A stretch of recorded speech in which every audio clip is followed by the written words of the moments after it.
Entrevistas voy a pasar a la que les mencionaba antes, que vamos a ver ahora, esta entrevista de Nicolás Márquez también, con respecto a Milei, a Victoria Villarroel. Recordemos que el programa pasado vimos la denuncia que le hizo Victoria Villarroel a Nicolás Márquez, así que vamos a esta entrevista en la cocina de noticias con Nicolás Márquez. Y el tipo logra enderezar el país con lo poco que tiene y muy posiblemente, todo indica que va a ser así, ganar las elecciones nacionales de medio término habiendo hecho un ajuste que a la gente le fue muy dolorosa. Sí, no por culpa pero de él lo anticipó, no Bueno, nos pero mintió.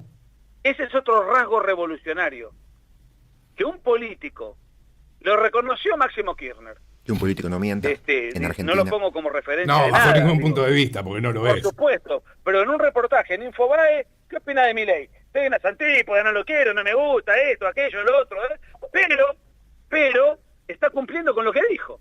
Lo cual, para los cánones argentinos, es una extrañeza. Alguien diría, bueno, es lo que corresponde. Sí, Sí, pero nunca había acontecido. Claro, para la Argentina es una notable originalidad. Claro. Bueno, entonces vamos a ver esta entrevista, como les contaba recién, de Nicolás Márquez, hablando un poquito de Milei, Victoria Villarroel y todo lo que está pasando en Argentina. Debemos reconocer que ellos lo hicieron mejor. Cuando reconozcamos que ellos lo hicieron mejor en la batalla cultural, vamos a estar en condiciones de llevarlos por encima. Ellos, mucho de eso en es referencia a la gracias a izquierda. Agustín Laje, a Nicolás Márquez, a Valerini, a Axel Kaiser y a otros tantos gigantes del pensamiento que han empezado a dar esta batalla cultural como verdaderos gladiadores. Interradio. 45 minutos han pasado de la hora 18 en toda 17, bien digo, 45 de las 17 en toda la República Argentina, y es un placer enorme tener la posibilidad de dialogar con un abogado, escritor, conferencista y biógrafo del presidente Javier Milei. Hace mucho que no dialogo con él, y es nada más y nada menos que Nicolás Márquez, a quien le damos la bienvenida a continuación. ¿Cómo estás, Nicolás? Silvio Sacomani y Nicolás Naves te saludamos. Hola Silvio y Nicolás, ¿y cómo voy a estar con una presentación tan desmesuradamente elogiosa? ¿Pero cómo? ¿Por qué? No, porque Pero... con semejante presentación ustedes me encuentran con el ego inflamado. Así que Bueno, vos fuiste, yo te diría, y sin temor a equivocarme, el primero que comenzó a dar la batalla cultural. Ha publicado, allá por el 2004, si mal no recuerdo, sí. Y ha publicado un libro llamado El Libro Negro de la Nueva Izquierda. Comentanos cómo nace en vos precisamente el deseo y la voluntad de comenzar a dar esta batalla cultural que hoy por hoy, ¿sí?, ha impactado, ha repercutido y se ha replicado fuertemente, fundamentalmente en la juventud, que a su vez, e increíblemente, los jóvenes han convencido a raíz de la misma a sus padres de lo que aconteció en Argentina y cómo se podía modificar ese rumbo. Bueno, en realidad, efectivamente yo empecé en el 2004, pero no con esas temáticas, sino, digamos, dando la batalla cultural en lo relativo al pasado, concretamente a la década del 70, que en esos tiempos el kirchnerismo hacía uso y abuso de la manipulación del pasado, no solamente para distorsionarlo y engañar a la opinión pública, sino para robar. Cuando el relato es una farsa, a ese libro. No, mi primer libro se llamó La otra parte de la verdad, o sea, donde se explicaba aquello que el gobierno ocultaba, los crímenes de la guerrilla, bueno, el caos tremebundo que vivía la Argentina y que derivó en un hecho triste, visto en perspectiva, como fue la asunción del gobierno militar. Y digo triste porque en un país normal no hay golpe de Estado. Ahora, en ese momento, el 24 de marzo del 76, todos los partidos políticos, todos los medios de comunicación, los sindicatos, la iglesia y la población en su unánime conjunto lo apoyaron. Sí, entre otras cosas porque el gobierno peronista de Isabel Perón y López Rega era una cosa propia de una película tenebrosa, era un tren fantasma. Entonces, también es necesario poner en contexto y poner el consenso que hubo. Bueno, entonces el libro se llamó La otra parte de la verdad. Yo era un ignoto abogadito recién recibido, no tenía ni 30 años, no tenía ninguna experiencia en la materia, ni en los medios, ni contactos, no había redes, no era nadie, pero fue el libro más vendido del año. En Argentina. Entonces ahí empecé mi oficio de escritor, porque yo profesional o académicamente no estudié para ser escritor, pero bueno, me fui digamos, la gimnasia de sentarse a escribir me fue dando el oficio.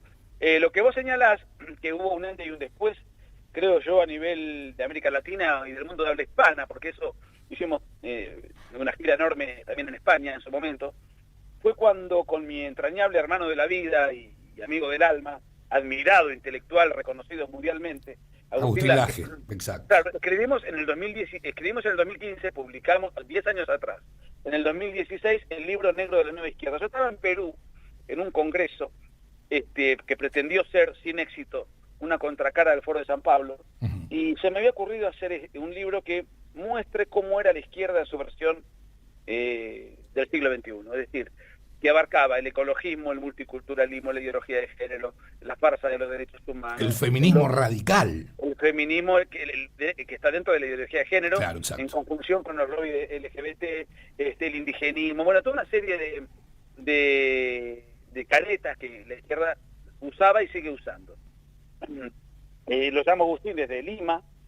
Agustín se entusiasmó mucho. Agustín tenía que viajar a Estados Unidos por cuestiones laborales, y cuando digo por cuestiones laborales es para explicar nuestra situación de desventaja total. Agustín viajaba a Estados Unidos para trabajar en el más bajo rango en hoteles de lujo, pero haciendo actividades de limpieza y actividades muy sencillas, para ganarse unos dólares, para ahorrar y financiar sus estudios. Estaba estudiando ciencia política y para perfeccionar el inglés. O sea, con ese nivel de esfuerzo personal militante se hizo ese libro. Y mientras él estaba allá y yo en Argentina, decidimos poner manos a la obra. ¿Con qué íbamos a comenzar? Bueno, digamos, el primer capítulo tiene que abarcar la ideología de género. Ahora bien, la ideología de género es un asunto tan complejo que cuando nos quisimos dar cuenta era imposible dedicarle un capítulo que iba a tener 300 páginas. Eso no es un capítulo, es un libro. Claro, entonces dijimos, y después viene el ecologismo, y después viene el indigenismo, y después viene... No hay forma. Tenemos que hacer un libro de 2000 páginas, no existe. 5 tomos, no hay forma.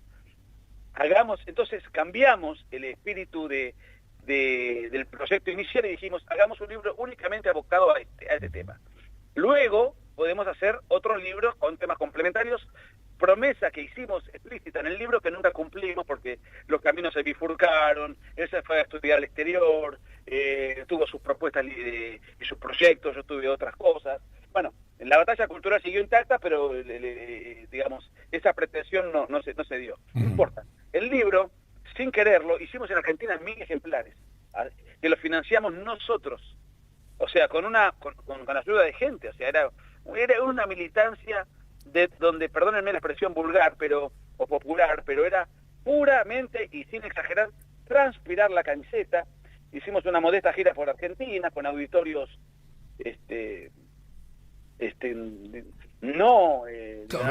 reducidos, auditorios medios, claro. Nada de furor, y 7, 8, 9, 10 meses después empieza a explotar el asunto y nos empiezan a invitar a los lugares al exterior y a proponer editar el libro en el exterior. Hoy, visto en perspectiva, en estos últimos 10 años algunos cálculos hablan de que se ha vendido 1 millón de libros, y marcó un antes y un después en un montón de cosas, pero sobre todo también en nuestras vidas. Mi vida nunca volvió a ser la misma de un miserable escritor que vive con lo mínimo, con lo justo, que llega como puede, porque es así, la vida del escritor es así. Nadie que quiere ser millonario es escritor. El que quiere ser millonario se dedica a una actividad donde presumiblemente tiene expectativas de lograr el objetivo. Siendo escritor te da una gran satisfacción espiritual, intelectual, económica, muy rara vez, salvo que hagas un bestseller. En este momento, editando en tantos países e internacionalizándote, bueno, esto nos dio una notoriedad y nos abrió muchas puertas como para poder seguir proyectándonos cada uno con lo propio, siempre hermanados y mancomunados en el combate, con diferentes proyectos. Yo personalmente, en el mes de enero próximo, tengo que presentar el borrador de un libro que va a salir a nivel mundial en varios idiomas, por HarperCollins, que es una multinacional editorial de Estados Unidos. Así que, bueno, pero hubo un antes y un después de eso. Ahora, ¿por qué salió? ¿Quién lo vio? Lo vi yo, pero lo vi con expectativa de ventas múltiples, de ninguna manera. No tenía ninguna duda, de que el libro era un proyecto monetariamente modestísimo, a nivel ventas modestísimo, no le iba a importar a nadie, y Agustín Laje tenía un levísimo optimismo de que creía que iba a dar para un poco más, pero nada más. Esas cosas bueno, al revés, he sacado libros que me costaron mucho esfuerzo y dije, bueno, esto va a vender como loco y no pasó. Y no aconteció. Esos misterios del mercado, ¿no? El mercado, es decir, en nuestro caso, el lector, es el que en definitiva elige. Claro, sin duda. En nuestro caso y en cualquier otro caso. En lo de ustedes que hacen radio, en el que vende mandarinas, en el que vende... En todo tipo de ámbito. Un servicio, por ahí no confía y termina. Yo todavía, visto en perspectiva, salió el libro justo, en el momento justo, yo no me di cuenta. Fue un gol. A ver, la suerte también nos acompañó. Sí, y porque tenés que tener suerte también. Sí, bueno, la suerte sí, es un factor esencial para cualquier emprendimiento, matrimonial, laboral, profesional, de cualquier índole, deportivo. La suerte, a veces...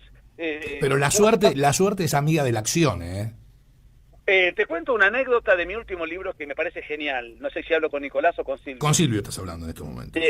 Bueno, hablo con los dos, pero no sé quién sí, hizo la pregunta. Sí. En el último libro que escribí con Marcelo Dúculos, que es la biografía de Milei, muchos la consideran la biografía oficial, pero esto amerita una aclaración, pero es una biografía obviamente favorable porque somos partidarios del gobierno. Nadie, en ningún momento, a mí nunca me van a agarrar ocultando mi preferencia, ni mis predilecciones, ni haciendo corrección política. En la parte que me toca a mí, que es biográfica, que en definitiva tengo mucha gimnasia en eso, y la de Marcelo es muy teórica, muy ideológica, yo le hago un reportaje al presidente de la Quinta de Olivos, dentro de la cual me quedé a dormir. Y el reportaje fue hecho en el mismo lugar donde el malviviente golpeador Fernández hizo la fiesta famosa con Fabiola. En ese mismo salón estábamos él y yo comiendo una milanesa. Y ahí, a lo largo de 2 horas hago la nota, y Milei, que además de rockero, economista, showman, y arquero y deportista, y entonces el deporte lo marcó. Me contó una anécdota, que yo no la conocía, pero por ahí es conocida para muchos, de un famoso golfista que sí conocía, pero no conocía esta anécdota que me pareció una enseñanza. De Vicenzo, un golfista de fama mundial por su talento. Una vez un periodista le pregunta, y tiene que ver con lo que me decía Silvio, ¿no? Le pregunta De Vicenzo, usted sí que es un hombre que tiene suerte en el deporte. Un grosero, ¿no? Sí, un maleducado. Claro, sí. ¿Y saben la respuesta de Vicenzo? ¿Cuál fue? Realmente es filosófica y él no era un filósofo, un deportista, ¿no? Pero ¿qué altura? Le dice, sí, yo tengo suerte, pero me he dado cuenta de que cuanto más entreno, más suerte tengo. Claro, exacto. Me pareció la respuesta, y me pareció una enseñanza de vida. Sí, sin dudas. Por eso yo te decía que la suerte es amiga de la acción. Exacto, o sea, claro. Si vos tenés un golpe de suerte, pero si no estás entrenado para aprovechar esa suerte, a mí me gusta poner el ejemplo del tipo que mete, el músico que mete un hit de verano, se baila en las discotecas, pero no sabes tocar la guitarra, no sabes componer, no fuiste al conservatorio, no ensayás 8 horas por día. ¿Cuánto va a durar tu fama ese verano? La nada misma. Ahora, si hiciste todo aquello, y a lo mejor ese es un carrerón de 40 años. Claro, pero bueno, o sea, la suerte tiene que estar. A lo mejor tenés un notable talento y no tenés suerte. O sea, puede pasar. Pero la suerte sin talento te va a dar un resultado cortoplacista. Y como dice el tango, un triunfo pasajero. Exacto. Ahora, con respecto a la biografía de este libro, La Revolución que no vieron venir, a raíz del presidente Milei, ¿qué más nos podés comentar? Porque Javier, yo lo entrevisté a Javier como 14 veces aproximadamente, antes de que sea presidente, ¿sí? Claro. Pero él se preparó para llegar a donde está. Miren, lo que yo voy a decir, tíldenme como quieran, pónganme como un fanático, como alguien poco serio, como un termo, pero yo digo lo que pienso porque lo que digo además es observable y comprobable. Milei tuvo 30 años abocado al mundo académico como profesor, trabajaba en la actividad privada, pero era un tremendo estudioso. Si uno habla con él no es un intelectual en el sentido, es un intelectual, pero no es alguien que elabore una teoría propia. Él se aferra a teorías, concretamente de la escuela austríaca, porque desde el punto de vista teórico se convence, está persuadido, pero además tiene un sinfín de ejemplos de la evidencia empírica de aquellos países que aplicaron esas recetas. No es que él está ensayando con la Argentina y a lo mejor funciona. no hay duda de que si esto se sostiene en el tiempo y se profundiza, va a funcionar, porque ha funcionado en muchos otros países. O sea, es un dato que la realidad confirma. Ahora, Milei da una batalla cultural mediática que cambió la mentalidad del país, sobre todo de los jóvenes, hablándoles en un lenguaje que los pacatos consideran vulgar, soez, todo lo que vos quieras. Pero cambió una mentalidad. Ganó una batalla cultural, encabezó una batalla cultural, porque todos, muchos aportamos a eso, pero ninguna duda cabe de que Milei fue el alma mater de todo este cambio. Ahora, por eso te digo que se vino preparando, ¿no es cierto? estaba preparado, pero además estaba tremendamente convencido, Sí. Silvio, con una gran capacidad pedagógica, porque gente preparada en estas ideas hay muchas, pero ninguno logró ser concejal en Villa Culo, discúlpenme la Sí. Entonces, no es solamente tener la preparación, es tener pero no se trata de tener la preparación para dar una cátedra universitaria o hablar en una fundación liberal. Se trata de convencer al pibe que vende hamburguesas pedaleando en una bicicleta. Y eso lo generó Milei. Yo, que tengo 50 años, conocí estas ideas participando de espacios en donde los que adherían a este tipo de ideas afines, no sé si iguales, eran clubes exclusivos, de apellidos tradicionales, de edad avanzada la mayoría de las personas, y minoritarios. Milei hizo todo al revés. Llegamos con estas ideas, por obra y gracia de Milei, a clases populares, el laburante, el trabajador, el hijo del peronista, masivamente, y se me olvidaba algún dato más, y de sectores, o sea, de sectores populares, y juveniles, que en general siempre se dijo que el joven era de izquierda. Entonces, sí, eso desde que Javier comenzó precisamente a dar esta batalla cultural, se modificó, gracias a Dios. Porque la izquierda hay que destacar que es nefasta. ¿A cuántas millones de personas mató la izquierda? 100 millones según el libro negro del comunismo, pero en el caso que nos ocupa, cambió todo paradigma, exacto, llega al poder, o sea, primero, gana la batalla cultural en los medios, segundo, dice, ya terminé con esto, porque él hace un cambio de mentalidad, pero ese cambio de mentalidad lo podría haber capitalizado un político profesional que dice, bueno, yo adhiero a las ideas de Milei, armo un partido y gano. No, es el propio, la misma persona que hace esa batalla denodada en los medios, cambiando paradigmas, que dice, ahora voy a dar la batalla política. En el 2021 se postula como diputado meramente de Buenos Aires, con un partido jurisdiccional, y 2 años después es presidente de la Nación. Yo no conozco antecedentes en la Argentina ni en el mundo de un fenómeno semejante. La misma persona. Siendo que la batalla cultural y la batalla por el poder político son muy distintas. Una es una batalla para persuadir argumentativamente. La otra es la batalla para juntar votos y llegar al poder. Sí, con el objeto de llenarse los bolsillos, no pensando en las próximas generaciones, sino pensando en las próximas elecciones, siempre. Absolutamente, pero son dos batallas tan distintas. Es como que si vos, Messi es un genio jugando al fútbol, sí, lo pongo a jugar al golf ahora, y capaz que el tipo no da pie con bola, no tiene por qué dar pie con bola, no tiene por qué ser talentoso en cada área.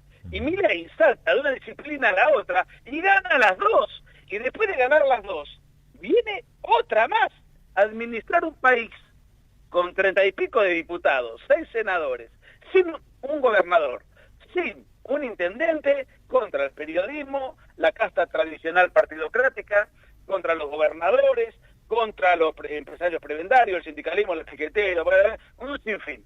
Y el tipo logra enderezar el país con lo poco que tiene, y muy posiblemente, todo indica que va a ser así, ganar las elecciones nacionales de medio término, habiendo hecho un ajuste que a la gente le fue muy dolorosa. Sí, no pero él lo anticipó, no nos mintió. Ese es otro rasgo revolucionario, que un político lo reconoció Máximo Kirchner. No lo pongo como referencia No, de bajo nada, ningún punto de vista, porque no lo por es. supuesto, pero en un reportaje en Infobae, ¿qué opina de Milei? Estoy en las antípodas, no lo quiero, no me gusta, esto, aquello, lo otro, pero está cumpliendo con lo que dijo. Lo cual, para los cánones argentinos, es una extrañeza. Alguien diría, bueno, es lo que corresponde. Sí, pero nunca había acontecido. Claro, para la Argentina es notable originalidad. Claro. Bueno, y ahora, y además le está haciendo bien, y va a revalidar todo esto de manera positiva y triunfante en octubre. Pero ojo, no hay que darse por ganador, los que sentimos que esto hay que apoyarlo, tenemos que persuadir, fiscalizar, hacer todo lo que podamos. Participar, hacernos cargos también de este cambio que está viviendo la Argentina. Y la única forma de hacerlo es participando. Bueno, me acuerdo de un colega tuyo, sumamente famoso, que fue Bernardo Neustadt, Sí. que decía, tenemos que dejar de ser habitantes para ser ciudadanos. Claro. Hay una diferencia, el Total. habitante es un sujeto pasivo que mira los acontecimientos sin ninguna bueno, en fin, simplemente es un observador, y el ciudadano es aquel que se moviliza, peticiona, persuade, participa, bueno, Que se compromete. El ciudadano es un tipo comprometido. El habitante es un mero espectador. Exactamente. Bien, Milei no tiene gobernadores, sindicatos, un congreso numeroso. ¿Con quién tiene que gobernar Milei? Con el pueblo. Entonces, ¿cuál es la función de ese pueblo? Militar, fiscalizar, votarlo, y eso va a repercutir para que él se sienta respaldado por la opinión pública y respaldado políticamente, porque eso después se traslada a votos, y los votos se trasladan, por ejemplo, en el caso de las elecciones venideras, en un congreso que no lo vuelva loco, que no esté permanentemente amenazándolo de juicio político, que no le esté metiendo leyes que destruyan el plan económico, que no le hagan peligrar los vetos.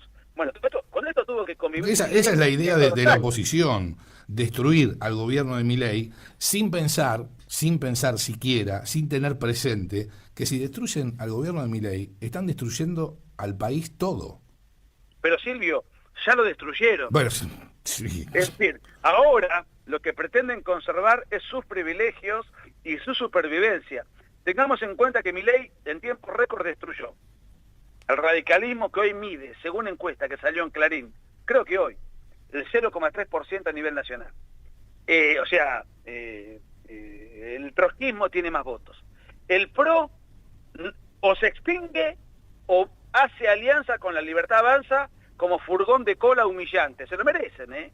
Y el peronismo es muy golpeado, que no logra superar un 30%, cuando históricamente como mínimo sacaban el 40%. Entonces, el peronismo obviamente es un peligro y es el gran enemigo a derrotar, pero es un partido históricamente de masas. Milei disminuyó esas masas porque los hijos de los peronistas se hicieron liberales. Exacto. Algo que no lograron hombres muy respetables, por lo Sí. menos para mí, como por ejemplo Alzo Garay. Bueno, Milei lo logró. Entonces, volvamos al principio del diálogo. Tenemos suerte, un presidente ultra convencido, con las ideas correctas y formado. O sea, sabe a dónde tiene que ir.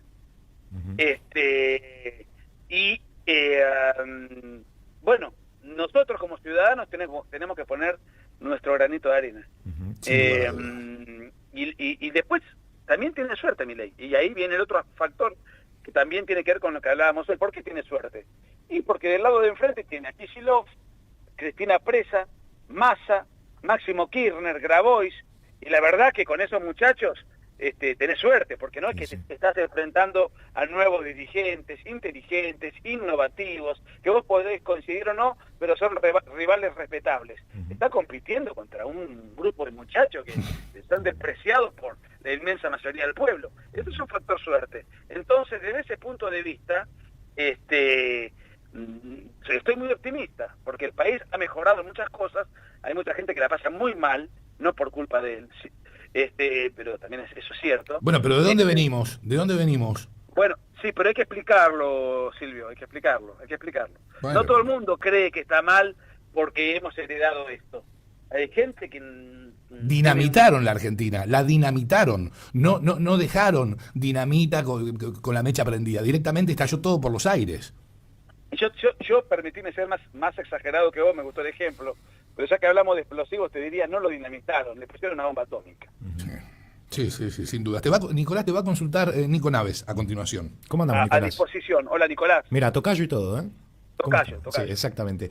Bueno, Nicolás, yo estaba escuchando y estaba viendo diferentes entrevistas que te han hecho, y vos fuiste uno de los pocos precursores que veía esta rotura entre la vicepresidencia y la presidencia actual de esta gestión. Y sobre todo me quedé con una frase que habías dicho, que es: tendría que renunciar voluntariamente, refiriéndote a Victoria Villarroel, y no lo va a hacer porque es una ambiciosa extrema. Por favor, fundamente. La conozco hace más de 20 años, estudié con ella. Claro, estudiaron juntos en Norteamérica, ¿no? Con En Estados ella Unidos. los orígenes. La conozco hace... ¿Perdón? En Estados Unidos estudiaron, ¿no? Sí, pero ya nos conocíamos desde hace 4 años, hacía 4 años, pero fue... ¿Por qué es esto lo de Estados Unidos?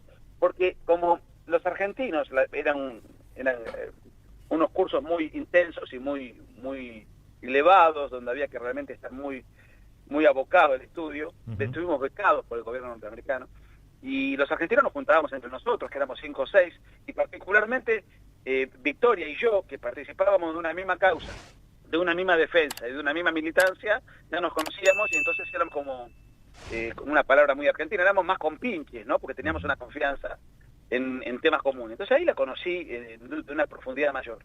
Y bueno, pero de todas maneras, lo que yo opino sobre Victoria Villarroel es absolutamente coincidente con toda la gente que conoce a Victoria Villarroel desde siempre. Entonces, es una mujer que siempre tuvo una angurria, un afán por trepar, una ambición desmesurada. A ver, las ambiciones son absolutamente legítimas. No así la codicia. Me parece que en este caso hubo codicia, no ambición. Bueno, es una muy buena observación. Yo... son muy buenos, te voy a robar el concepto. Bueno, dale, te lo regalo. Te diría lo siguiente, yo creo que hay códigos. Yo puedo tener ambiciones, si yo, supongamos, vamos a poner un ejemplo de laboratorio. Dale. Yo me voy a vivir a la provincia de Neuquén, pongo un programa de radio para competir con vos. Sí. Entonces, ¿qué trato de ofrecer?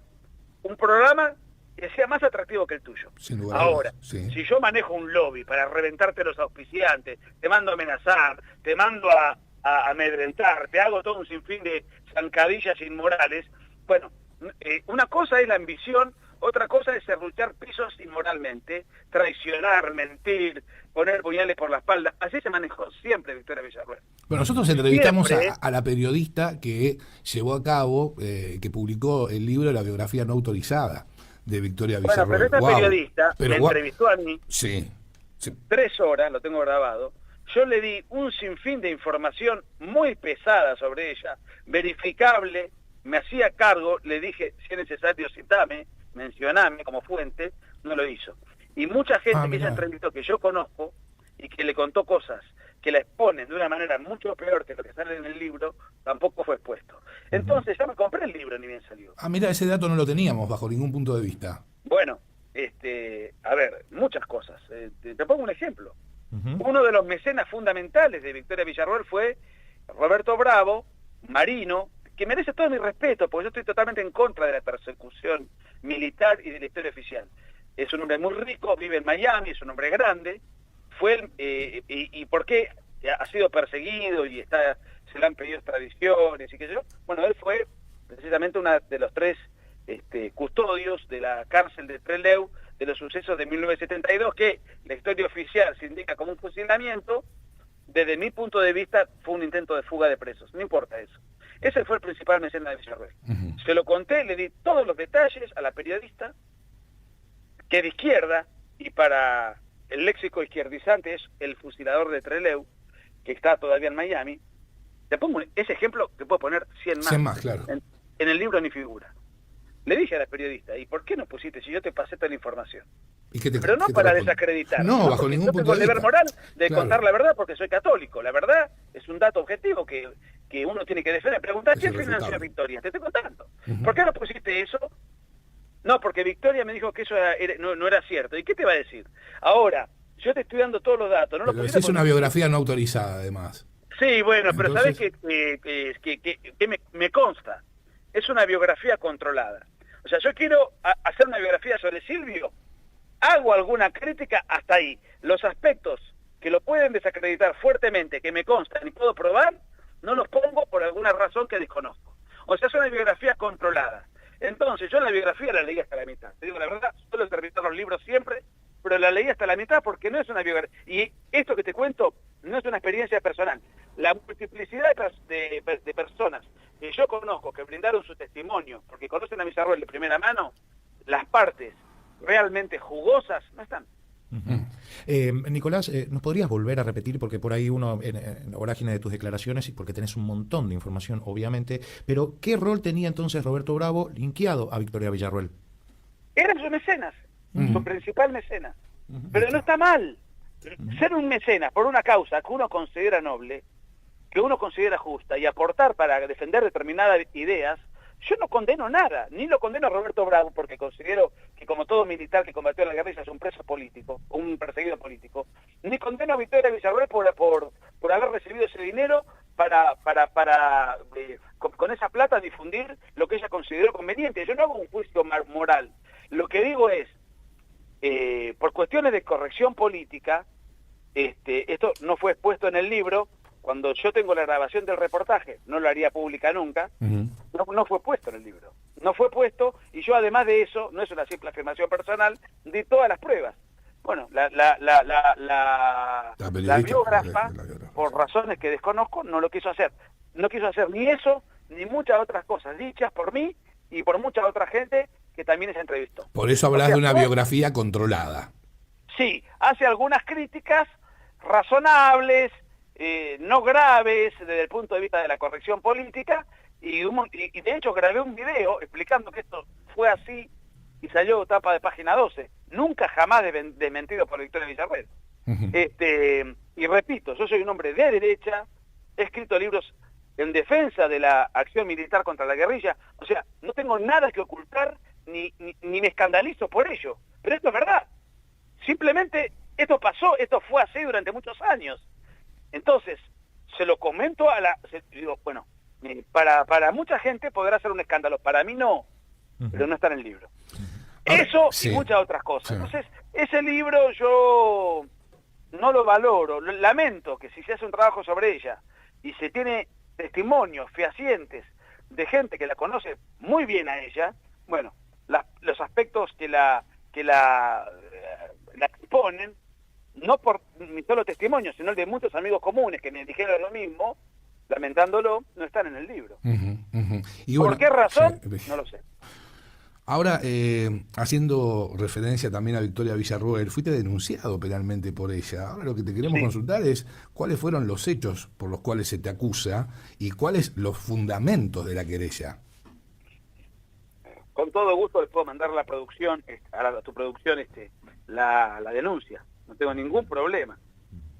Pero yo publiqué la prueba que se efectúa contra mí, son 4 tweets. Que si querés te los leo, pero no quiero ser aburrido esto. Pero en todo caso, lo que sí puede interesar es de qué se me acusa. Claro. A mí, ¿no? Está bien. Sí. Te digo delito penal artículo del Código Penal por artículo del Código. Los artículos del Código Penal no los menciono porque son aburridos, pero te digo el encabezamiento de cada artículo que tipifica los delitos. Exacto. A los cuales yo estoy en este momento denunciado. A ver. Financiamiento del terrorismo. ¿Vos? Amenaza. Perdón. ¿Vos financiamiento de terrorismo? ¿En serio me decís? No solamente yo, sino la diputada Lilia Lemoine, un muchacho que es un tuitero muy simpático, se llama Pubertario, y algún tuitero más, yo ahora no me acuerdo los nombres, somos 4 o 5. Financiamiento del terrorismo, ¿no? Amenaza. Instigación a cometer delito. Asociación ilícita. Intimidación pública. Apología al crimen. Incitación a la violencia colectiva contra grupos y amenazas a las... Esto me sorprendió más que todo lo anterior. Amenazas a la seguridad de la navegación aérea. Yo me acabo de enterar de que era un tipo tan peligroso para el orden social. ¿Qué estabas en el Embraer con los 4 iraníes y con los venezolanos? Mirá, no me digas que lo piloteaste ese avión. Déjame darte una confesión pública. Mi máxima transgresión en 50 años, porque tengo 50 años, alguna vez que estuve apurado de llegar a algún lugar, debo ser sincero, es haber pasado un semáforo en rojo, o haberme excedido en alguna velocidad así en algún lugar alguna vez. Esas fueron mis máximas transgresiones en 50 años, en toda mi vida, porque todos alguna vez nos hemos robado un chupetín, incluso de niños. O sea, eso es todo mi prontuario. Pero me acabo de enterar de que soy una suerte de Bin Laden vernáculo. Entonces, y más o menos, ahora, y pone las capturas de pantalla de 4 tweets míos, en los cuales uno la trato de ingrata, en otro que traicionó a Milei, en otro hago un análisis de derecho canónico diciendo que ella, como pertenece a una religiosidad fundada por Monseñor Lefebvre, un sacerdote francés que fundó una fraternidad de curas que en su momento desconocieron al Papa, entonces consideré que cierta religiosidad católica que ella hace no es auténtica porque ella pertenece a otro culto, lo cual no me parece mal que pertenezca a otro culto. Lo que no me gusta es el acting que arma. Y después, ¿qué otra cosa más puse? Pues son los 4 tweets con los cuales fundamenta toda esta acusación. Cuando Milei estaba en el exterior, entonces por consiguiente ejercía la presidencia de la Nación, claro. Era ella, y sin embargo presidió la sesión del Senado, lo cual es incompatible porque era claro. la presidencia, la sesión para presidir el Senado lo tiene que hacer la sucesora de ella, porque en ese momento ella era sucesora de Milei. Entonces yo hice una crítica en un tuit. Bien, estos son los 4 tweets y no hay más en la causa en lo que a mí respecta. Con esos 4 tweets ella me acusa de todo lo que acabo de decir, literal, textual, y si les interesa les mando las 34 páginas de la denuncia. Yo no lo puedo creer. Además consulté con 6 abogados penalistas de primera línea. Sí. Disculpame la inelegancia, se cagaban de risa, y como saben que la conozco, me preguntaron si de verdad ella se recibió de abogada. Y digo, mira, tengo entendido que sí, o sea, ella incluso ha subido alguna foto con su diploma, no tengo por qué sospechar. Ahora, ¿cómo se recibió con este nivel de conocimiento del derecho? Bueno, eso yo no lo sé, pero bueno, esto es objetivo, no estoy totalmente opiniones, estoy diciendo de qué me acusa y estoy exponiendo cuál es la prueba. Y pide una prueba, pide una prueba adicional, esa es la prueba que acompaña. Pide una prueba adicional que consiste en que Twitter confirme si es mi cuenta, ni hace falta, te la confirma ahora. Sí, Victoria, esos 4 tweets son míos. Y a la Policía Federal para que investigue el IP, a ver si salieron de mi cuenta. Sí, salieron de mi cuenta, Victoria, no hace falta que hagas gastar tanto dinero para algo tan, te lo confieso yo. Mis abogados todos se reían a carcajadas, nadie tomó en serio esto. Bueno, en fin, es la vicepresidenta. La única relevancia de esta payasada es que es la vicepresidenta de la Nación. Relevancia y a la vez es un hecho preocupante, porque yo tengo todo el derecho como ciudadano a dudar de si ella está en su sano juicio. Y por los hechos, por medio de los cuales se te acusa, y esta acusación, esta querella, es encabezada por Victoria Villarroel, siendo que es la vicepresidente de la Nación, digo, caramba, a mí me suena a delirio. Por eso tiene que ver con lo que te decía hoy, o sea, me siento con el derecho a sospechar de si su estabilidad emocional está en orden. Me siento, yo también soy abogado, no ejerzo, pero conozco el derecho. Cuando leí eso, quedé estupefacto. azorado. Obviamente, Claro. consulto con los que saben, con los abogados penalistas especializados, entrenados en ejercicio, académicos, y no lo podían creer. De hecho, yo tuiteé, porque un abogado me lo dijo, esto lo escribió Jorge Corona. Y digo, bueno, lo puse en tuit. No, La verdad, me causó gracia el comentario. Y bueno, nada, qué sé yo. Pero no solamente yo, hay 3 o 4 más. Hice una denuncia también contra el periodista de la derecha de la derecha diario, sí. Javier Negre, sí. con quien vamos a estar, gracias a la generosidad de la diputada nacional Nadia Márquez, que es muy amiga mía desde hace muchísimos años, mucho antes de que ella fuera concejal, diputada, le quiero mucho, y vamos a estar en Neuquén, y bueno, también lo denunció a él, y a otros más.